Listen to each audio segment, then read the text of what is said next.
Welcome to the Defense and Aerospace Report. I'm Vago Muradian at the Center for Strategic and Budgetary Assessments in Washington on a day that Washington is a Twitter about the Trump administration's new budget. And we have Kate Blakeley, who is the budget expert here at CSBA. Kate, great to see you again. Vago, it's always good to see you.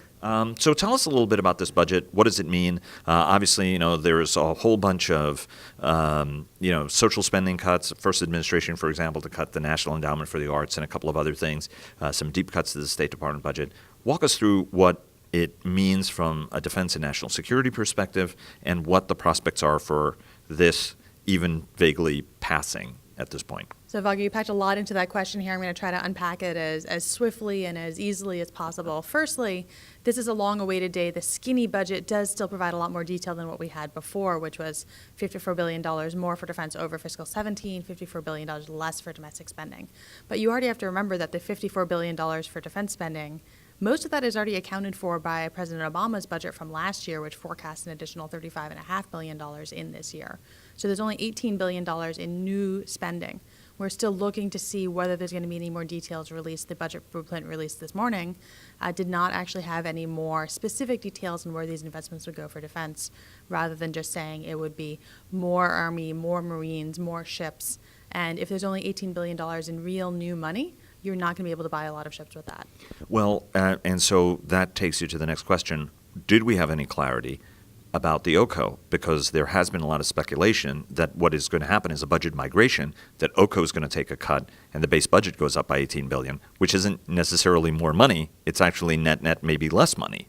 Yeah, I mean, the money is fungible. If you're shifting it from OCO into base, it's not anything new, as you pointed out. We do see $5 billion more in OCO, which means that you're not actually seeing those $40 billion of base budget money migrating from OCO into base. So this may be an indication that Mick Mulvaney's influence is not quite as strong as it had initially seemed when he was first nominated to be the OMB director.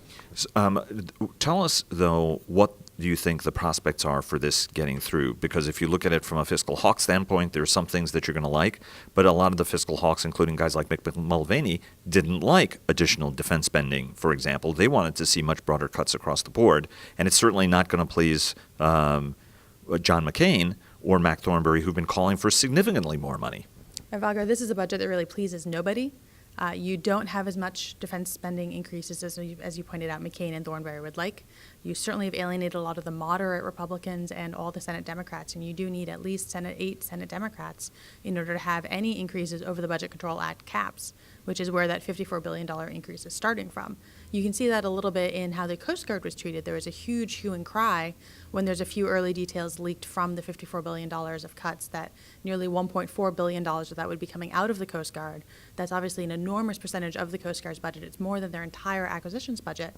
You do not see any cuts to the Coast Guard whatsoever in the budget blueprint that was released today. So that's an indication that the political pressure is mounting and can have an impact in some cases here in terms of influencing the Trump administration's positions. But frankly, it's also a leading indicator that many, many things in this budget are going to be tremendously unpopular, both at the left and in the middle and on the far right.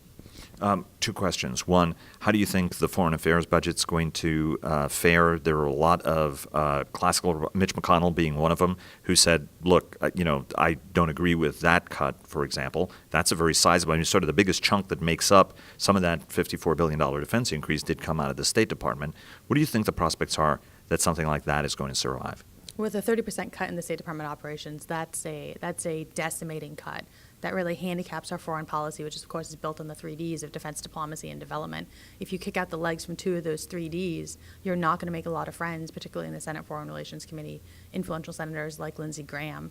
It's going to be a very hard road to hoe for the administration to get this. You might see some willingness on the Republican Party to accept things like lesser contributions to the United Nations, but not nearly as deep as the cuts that have been proposed by the administration.